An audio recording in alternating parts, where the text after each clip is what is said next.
Bonjour. Alors, je me retrouve aujourd'hui avec vous avec un nouveau chapitre touchant la gestion administrative. Alors, ce chapitre porte sur les supports classiques de l'information. Plus particulièrement, on peut l'appeler le document ou bien l'imprimé.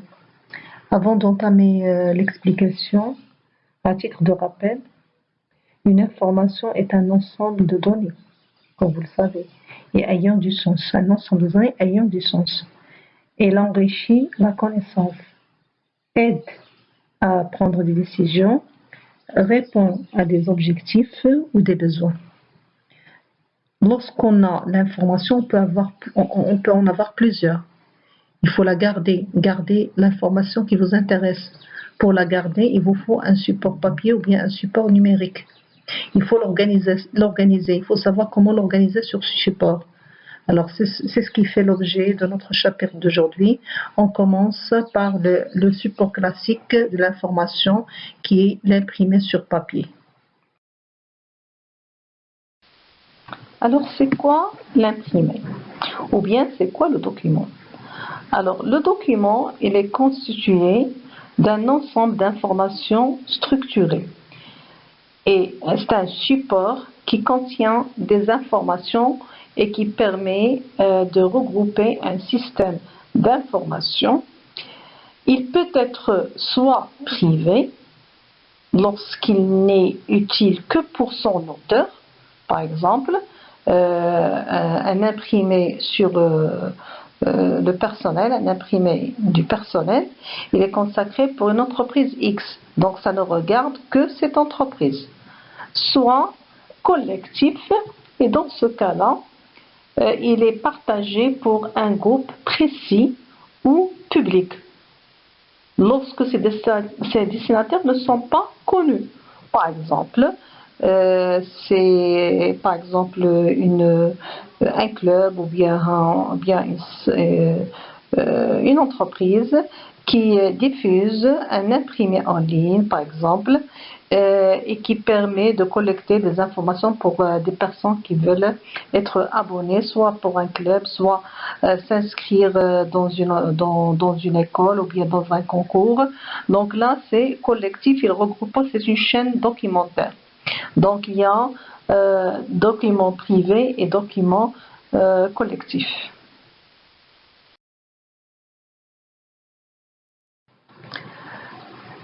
L'imprimé ou le document a 4 fonctions. D'abord, la fonction de mémorisation. Il a la faculté de restituer l'information, quelle que soit sa forme, puisque c'est un support qui permet de garder l'information, donc on peut le considérer comme mémoire. Deuxième fonction, c'est la structuration. Il permet de retrouver facilement l'information vu son organisation. Il est très structuré, donc la recherche de l'information est très facile. On peut retrouver l'information facilement. Le troisième rôle, celui d'information, puisqu'il apporte des connaissances, donc il a un rôle d'information. Et quatrième et dernier rôle, c'est le rôle de transmission. C'est pour la diffusion de l'information. Il véhicule l'information, il fait circuler l'information soit entre deux services, soit entre deux sociétés. Donc, c'est un document qui permet de transmettre l'information. Si on parle de type de document, on peut trouver 2 types de documents. Il y a documents en fonction de la destination. C'est le cas de documents internes à l'entreprise, documents aussi externes. Il y a des documents qui circulent à l'intérieur de l'entreprise d'un service à un autre. Il y a des documents externes qui peuvent passer d'une entreprise à une autre.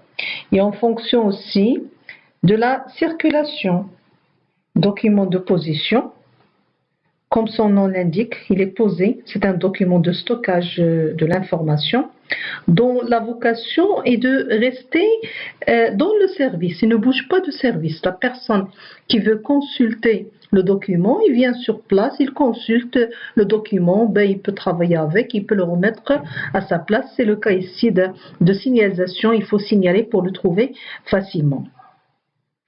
Et donc là, c'est un document de position. Il y a aussi document de liaison. Alors, document de liaison, c'est un document qui transmet l'information d'un émetteur vers un destinataire, dont la vocation est de circuler. C'est-à-dire, il circule à l'intérieur de l'entreprise, il peut circuler aussi à l'extérieur de l'entreprise. Il véhicule l'information. Donc là, ce sont les types en général de documents les plus connus, documents de liaison, documents de position. Ces deux types peuvent être combinés. Parfois, on peut trouver documents de position, fichiers de base, de base de données, dossiers, etc. C'est interne. Externe, on peut trouver des sites extranet, des banques de données, des annuaires. Pour documents de liaison, par exemple, et il y a des sites internet intranet, il y a des questionnaires, il y a différents types de documents qu'on peut trouver à l'intérieur de l'entreprise pour documents de liaison. Il y a par exemple des demandes de congés, des demandes d'information. Pour externe, il y a les formulaires, les questionnaires. Par exemple, si vous voulez vous inscrire au sein d'une école, donc il faut compléter un formulaire. Si vous voulez acheter quelque chose, vous rentrez dans le site de l'entreprise, vous trouvez le bon de commande à compléter, ou bien vous pouvez vous inscrire à un club ou bien à une salle de sport. Donc là, ce sont des documents de liaison externe. Voilà en général des exemples qui concernent documents de liaison et documents de position.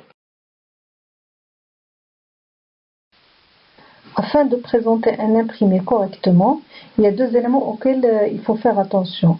Le premier élément, c'est le sens d'utilisation, c'est-à-dire comment je vais utiliser l'imprimé. Soit, comme le premier exemple, le sens à la française, c'est-à-dire dans le sens vertical, soit dans le deuxième exemple, à l'italien, c'est-à-dire dans le sens horizontal. Alors là, ce sont deux sens qui sont utilisés en fonction de l'imprimé, en fonction de chaque spécificité de chaque imprimé, en fonction du contenu.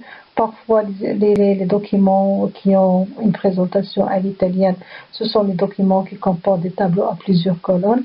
Donc, il faut toujours que vous lisez le sujet correctement pour connaître le sens que vous allez utiliser.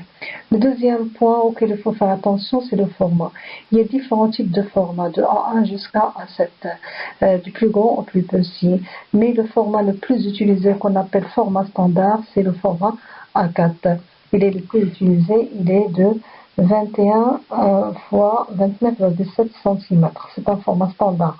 Parfois, on peut aller à un format plus petit, c'est le format A5.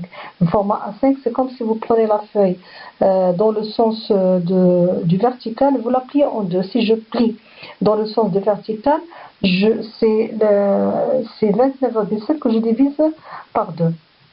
Ça vous donne à peu près 14,7. Donc, ça sera 14,7 fois 21. Les 21, ça vont rester. Donc, 14,7 fois 21.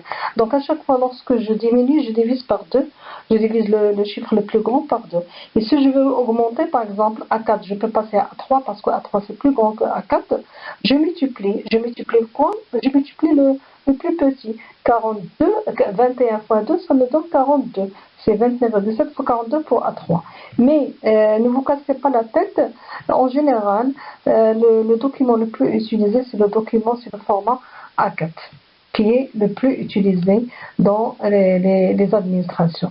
Donc, deux éléments, sens d'utilisation et format, qui est le plus souvent A4. Afin de pouvoir faire la distinction entre documents de liaison et documents de position, Il y a une petite comparaison à faire entre les deux documents. Alors, pour document de liaison et de position, il y a élément en tête. Alors, je vois l'élément en tête dans la partie document de liaison et non pour document de position. Ça n'existe pas, c'est inutile. Pourquoi? C'est tout simplement parce qu'un document de liaison, c'est un document qui est établi au sein d'un service et il est utilisé dans un autre service ou bien même à l'extérieur de l'entreprise. Donc, la personne qui reçoit le document, et surtout s'il s'agit de l'extérieur de l'entreprise, il doit savoir d'où vient-il, c'est-à-dire la source de ce document. Par contre, document d'opposition, c'est un document qui est interne à l'entreprise, il est toujours à l'intérieur de l'entreprise, c'est inutile de porter le nom à chaque fois, on sait bien qu'il appartient à l'entreprise. C'est rare ou bien je trouve une petite en-tête simplifiée, mais il est inutile. Pour le titre, la même chose. Le titre, je le trouve dans un document de liaison. Il est obligatoire même. Et pour document de position, il est inutile. Pourquoi obligatoire pour document de liaison? C'est toujours le cas. Il est utilisé par d'autres personnes. Donc, la personne qui reçoit le document, il doit connaître de quoi s'agit-il, c'est-à-dire le titre, il va donner la synthèse du document. Pour un autre point, ce sont des directives d'utilisation. Je peux avoir une ou plusieurs directives d'utilisation au sein d'un document de liaison. Attention, et pas document de position. De liaison, parce que il y a une personne qui conçoit, ou bien un service qui conçoit le document, il le transmet à notre service ou bien à d'autres personnes. Les personnes qui vont le compléter, ils doivent connaître comment l'utiliser. C'est ainsi qu'on doit leur donner quelques indications qui permettent de leur montrer comment utiliser. Par exemple, je peux trouver petit a, écrire en lettres capitales. Par exemple, petit 2, cocher la case correspondante et ainsi de suite. Dans ce cas-là, pour document de liaison, les directives d'utilisation sont obligatoires. Par contre, pour document de position, il est inutile. Il n'existe pas. Pourquoi? C'est la même personne qui conçoit la personne et il travaille avec. C'est-à-dire c'est la même personne qui fait le travail. Donc, il est inutile de lui montrer son travail. Et il le connaît. Et on connaît l'entreprise, il est à l'intérieur du même service et il ne sort pas du service. Un autre point, c'est la signalisation. Alors, c'est quoi la signalisation? C'est un moyen qui permet de trouver facilement un document. Alors, quels sont les documents qui méritent d'être trouvés facilement? Les documents qui sont classés, c'est bien sûr les documents de position. C'est pourquoi vous trouvez ici obligatoire. La signalisation elle est obligatoire. Vous la trouvez au sein des documents de position. Par contre, il est inutile. Pourquoi? Parce que le document de liaison, une fois qu'il lit le document, il est archivé automatiquement. Par exemple, un bon de commande, une facture, une demande, par exemple, de formation, une demande d'autorisation d'absence. Une fois qu'on l'utilise, on doit l'archiver. Donc, c'est inutile de faire une signalisation parce qu'on ne va pas le faire sortir à chaque fois. Mais par contre, document de position, il garde l'information, c'est une mémoire. Donc, il faut faire une signalisation. À chaque fois qu'on a besoin d'informations, on le fait sortir pour avoir l'information et on le reclasse. Voilà la comparaison entre documents de liaison et documents de position.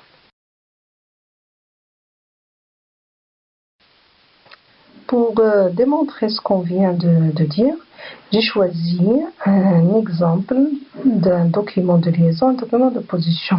On commence par le document de liaison. Alors regardez, comme ce qu'on vient de dire maintenant, il y a l'entête.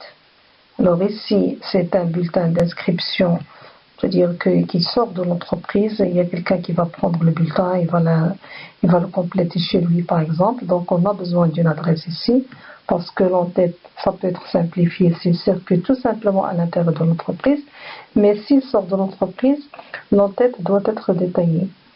Il y a le titre bulletin d'inscription, c'est ce qu'on vient de dire que le document de liaison nécessite obligatoirement un titre. Les informations qu'on vous demande en général, on vous guide dans le sujet pour faire sortir toutes ces informations. Ici, vous avez nom, on met petit 1, c'est quoi? C'est tout simplement en bas, on doit donner la légende de chaque renvoi. Ici, en lettres capitales, ce sont des directives d'utilisation. Regardez ce petit A en lettres capitales, petit 2, mettre une croix dans la case correspondante, ici, la même chose ici dans le choix. Donc, les informations qu'on vous donne, c'est à vous de les présenter en fonction de l'utilisation. Par exemple, ici, cours choisi, on a 2 cours. Donc, la présentation idéale, c'est sur case. On va mettre la case. Et ici, on peut mettre des colonnes. On va écrire, par exemple, notre choix, ou bien on va mettre une croix. Ça dépend de ce qu'on vous demande. Donc, l'information sur un document est peut-être sur la ligne, dans une case ou bien dans une colonne. Il ne faut pas oublier de bien lire le sujet d'abord. Pour premièrement savoir est-ce qu'il s'agit d'un document de liaison ou bien de position. Lire aussi le document pour faire sortir le contenu de ce document et connaître le format à utiliser ainsi que le sens d'utilisation.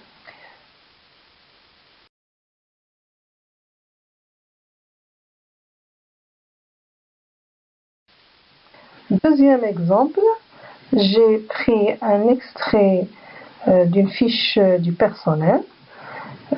Donc ici, vous voyez ni en tête ni titre. C'est inutile ici, c'est pas la peine parce que c'est un document, fiche de personne. C'est un document qui est classé à l'intérieur d'un service. Et il est classé dans un fichier qui ne comporte que les fiches du personnel. S'il s'agit d'une autre fiche, par exemple fiche client, on va voir un autre fichier qui ne comporte que les fiches clients.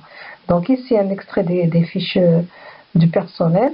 Je vois toutes les informations concernant le personnel, nom, adresse, nom, prénom, adresse, téléphone, né le A, la nationalité, situation familiale, nombre d'enfants à charge, date d'entrée de l'entreprise, profession, service, et ainsi de suite. Donc ici, il n'y a pas de directive d'utilisation, il n'y a pas d'entête, il n'y a pas de titre, parce que c'est un document qui est à l'intérieur du service, il est utilisé par la même personne. On n'a pas besoin de montrer à la personne l'utilisation. Ici, en haut, normalement, si on veut faire une signalisation, on doit la mettre en haut. Une signalisation, ça peut être une signalisation fixe, une signalisation mobile, mais je ne veux pas vous perturber avec ceci, parce que c'est rare maintenant qu'on vous demande de faire des fiches, parce que normalement les imprimés maintenant ont tendance à être utilisés en ligne, et c'est surtout les documents de liaison qui sont les plus utilisés. Alors voilà un exemple que je voudrais partager avec vous pour document de position.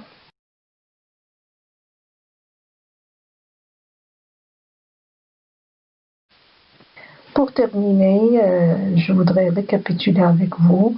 L'imprimé, c'est un support classique de l'information. Il est sur papier. Et l'imprimé, ou bien le document, ça peut être document de liaison ou bien document de position. S'il s'agit d'un document de liaison, il ne faut pas oublier l'entête, il ne faut pas oublier le titre. Et il ne faut pas oublier les directives d'utilisation. Il faut bien structurer les informations en rubrique. Par exemple, on vous donne le sujet, il faut le lire. Par exemple, par exemple une fiche et un imprimé de demande, par exemple, d'information ou bien de demande d'autorisation d'absence. Qu'est-ce qu'il faut commencer par quoi il faut commencer par l'identification du demandeur et ensuite l'absence, la raison, etc. C'est-à-dire il faut classer les informations par rubrique qui doivent être structurées.